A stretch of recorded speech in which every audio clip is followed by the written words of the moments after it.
নমস্কাৰ এই মুহূৰ্তত আহি পৰিছে ৰাতিপুৱাৰ কিবা এটা বিগ ব্ৰেকিং নিউজ। আজি হৈছে 9 জুন। গোটেই অসম তথা ভাৰতৰ বিভিন্ন প্ৰান্তৰ পৰা যুগুত হৈছে কিবা এটা গুৰুত্বপূৰ্ণ খবৰ। এনেবোৰ খবৰ নিতৌ পাই থাকিবলৈ চেনেলটি ছাবস্ক্ৰাইব কৰি ভিডিঅ'টো এটা লাইক কৰিবলৈ নাপাহৰিব। আজিৰ আমাৰ প্ৰথমটো খুবেই গুৰুত্বপূৰ্ণ খবৰ হৈছে অসমবাসীৰ বাবে এটা ডাঙৰ খবৰ। আকৌ মাথমাৰ জনতাৰ মাজত নিৰ্বাচনৰ পিছতেই জনতাক পুনৰ ৰামটাঙন। অত্যাৱশ্যকীয় সামগ্ৰীৰ পুনৰ দাম বৃদ্ধি পালে। মিঠাতেল তেল চাউলৰ দাম বৃদ্ধি পালে। মিঠাতেলৰ দাম প্ৰতি লিটাৰত 15 পৰা 20 টকাকৈ বৃদ্ধি পালে। কেৱল ইয়াই নহয়, মচুৰ দাইলৰ দাম বৃদ্ধি হৈছে 5 পৰা 10 টকাকৈ। বুটৰ দাইলত 15 টকাকৈ বৃদ্ধি পালে। চাউলৰ 26 কিলোৰ বেগত 60 পৰা 100 টকাকৈ বৃদ্ধি পালে। পেট্ৰল ডিজেলৰ লগতে বৃদ্ধি পালে অত্যাৱশ্যকীয় সামগ্ৰীৰ দাম। সামগ্ৰীৰ বজাৰত সাধাৰণ জনতা যাব নোৱাৰা অৱস্থাৰ সৃষ্টি হৈছে। মূল্যবৃদ্ধি নিয়ন্ত্ৰণ কৰিব পাৰিবনে চৰকাৰে? এনেকুৱাকৈ জনতাই এতিয়া প্ৰশ্ন উত্থাপন কৰিছে। নিৰ্বাচনৰ পিছতেই জনতাক পুনৰ ৰামটাঙন। হয় বন্ধু বান্ধৱীসকল, আপোনাৰ অঞ্চলত এনেকুৱাকৈ বস্তুৰ মূল্য বৃদ্ধি পাইছে নেকি? যদি বৃদ্ধি পাইছে নিশ্চয় আপুনি কমেণ্ট কৰি জনাব। লগতে কোনটো প্ৰান্ত সেয়াও জনাবলৈ নাপাহৰিব। তাৰ পিছত অসমবাসী ৰাইজক জনাইছো আমাৰ 2 নম্বৰটো খুবেই গুৰুত্বপূৰ্ণ খবৰ। লগতে এটা ডাঙৰ খবৰ, অসমৰ 1 লাখ লোকক ৰাম মন্দিৰলৈ নিব অসমৰ মুখ্যমন্ত্ৰী ডক্টৰ হিমন্ত বিশ্ব শৰ্মা চৰকাৰে। ৰাম মন্দিৰ দৰ্শনক লৈ মুখ্যমন্ত্ৰী হিমন্ত বিশ্ব শৰ্মাৰ বৃহৎ ঘোষণা। অসমৰ 1 লাখ লোকক ৰাম মন্দিৰলৈ নিব অসম চৰকাৰে। ৰাম মন্দিৰ দৰ্শনৰ ইচ্ছা থকা 1 লাখ লোকক আগবঢ়াব এই সুবিধা। অযোধ্যালৈ অহা যোৱা আৰু থকা খোৱাৰ সকলো ব্যৱস্থা কৰিব চৰকাৰে। চলিত বৰ্ষতে বিনামূলীয়াকৈ লৈ যোৱা হ'ব অযোধ্যালৈ। 1 লাখ দুখীয়া লোকক চৰকাৰী খৰচত দৰ্শন কৰাব ৰাম মন্দিৰ। শীঘ্ৰে আৰম্ভ হ'ব ৰাম মন্দিৰ দৰ্শনক লৈ ইয়াৰ প্ৰক্ৰিয়া। ৰাম মন্দিৰ দৰ্শনৰ পিছতে সংবাদ মাধ্যমক জনালে অসমৰ মুখ্যমন্ত্ৰী ডক্টৰ হিমন্ত বিশ্ব শৰ্মাই।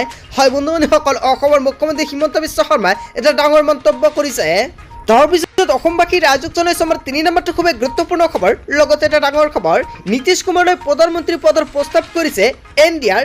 কি সিদ্ধান্ত নীতিশৰ? হয় বন্ধু বান্ধৱীসকল, অৱশেষত নীতিশ কুমাৰলৈ প্ৰধানমন্ত্ৰীৰ প্ৰস্তাৱ প্ৰদান কৰিছে কংগ্ৰেছৰ তৰফৰ পৰা। কি সিদ্ধান্ত ল'ব এতিয়া নীতিশ কুমাৰে? নীতিশ কুমাৰলৈ প্ৰধানমন্ত্ৰী পদৰ অফাৰ কৰা হৈছে। ইণ্ডিয়া মিত্ৰজোঁটৰ পৰা দিয়া হৈছে নীতিশ কুমাৰলৈ এই প্ৰস্তাৱ।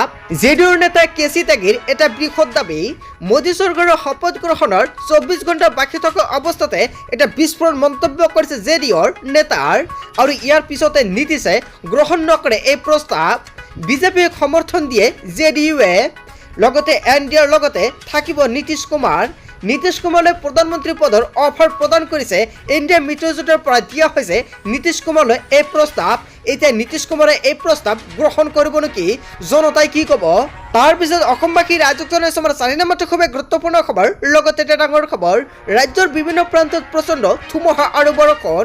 ৰাজ্যৰ বিভিন্ন প্ৰান্তত দেখা গৈছে ধুমুহা আৰু বৰষুণ। হঠাৎ অহা বৰষুণক লৈ হাহাকাৰময় পৰিস্থিতিৰ সৃষ্টি হৈছে। বিভিন্ন প্ৰান্তত ধুমুহা উৰাই নিছে ঘৰ-দুৱাৰ। বহু লোকৰ টিন পাতো উৰাই নিছে ধুমুহা বৰষুণে। 10 জুন পৰ্যন্ত বতৰ বিজ্ঞান কেন্দ্ৰই জাৰি কৰিছে এলাৰ্ট। কোন কোন অঞ্চলত হৈছে বৰষুণ নিশ্চয় আপুনি কমেণ্ট কৰিব।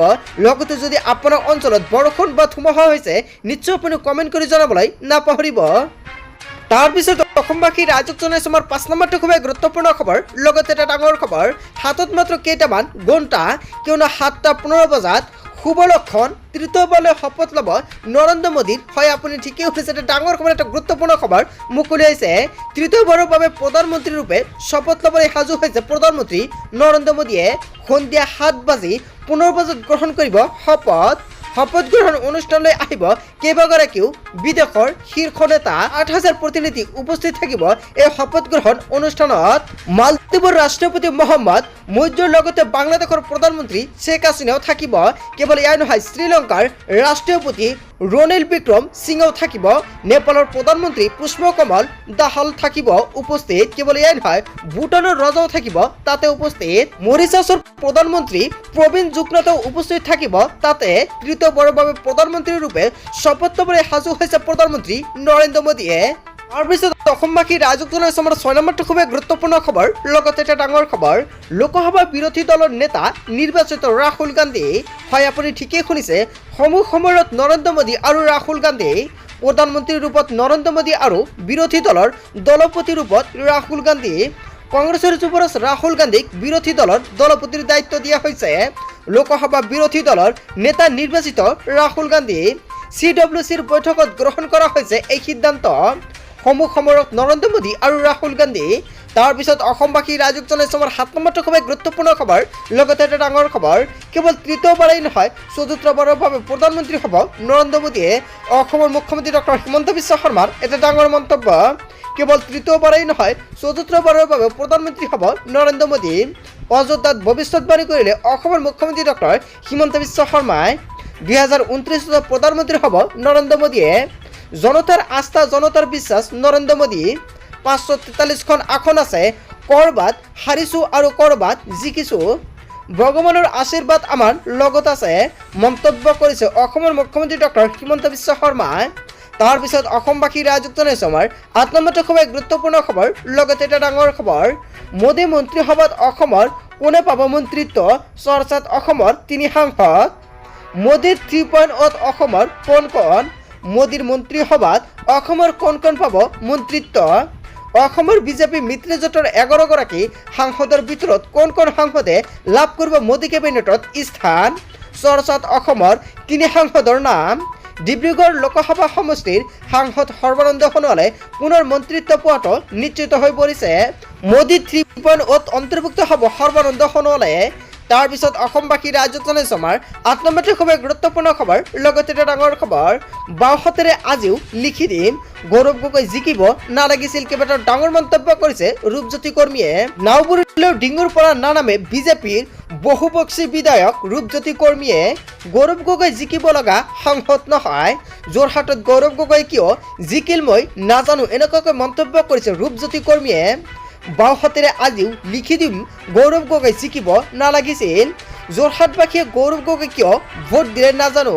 গৌৰৱ গগৈলৈ বেয়া লাগে কংগ্ৰেছৰ চৰকাৰ হ'ব বুলি মন্ত্ৰী হৈ ৰঙা লাইটৰ গাড়ীত ঘূৰিম বুলি ভাবিছিল কিন্তু নোৱাৰিলে, মন্তব্য কৰিছে মৰিয়নিৰ বিধায়ক ৰূপজ্যোতি কৰ্মীয়ে।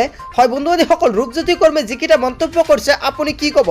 যদি আপোনাৰ কিবা মন্তব্য কৰিব লগা থাকে আপোনালোকৰ মন্তব্যটো নিশ্চয় কমেণ্ট কৰি জনাবলৈ নাপাহৰিব। বন্ধু-বান্ধৱীসকল, গোটেই অসম তথা ভাৰতৰ বিভিন্ন প্ৰান্তৰ পৰা যুগুত হৈছে কেইবাটাও গুৰুত্বপূৰ্ণ খবৰ। এনেবোৰ খবৰ নিতৌ পাই থাকিবলৈ চেনেলটি ছাবস্ক্ৰাইব কৰি ভিডিঅ'টো এটা লাইক কৰিবলৈ নাপাহৰিব। চ' থেংক ইউ ফৰ ৱাচিং ফুল ভিডিঅ'।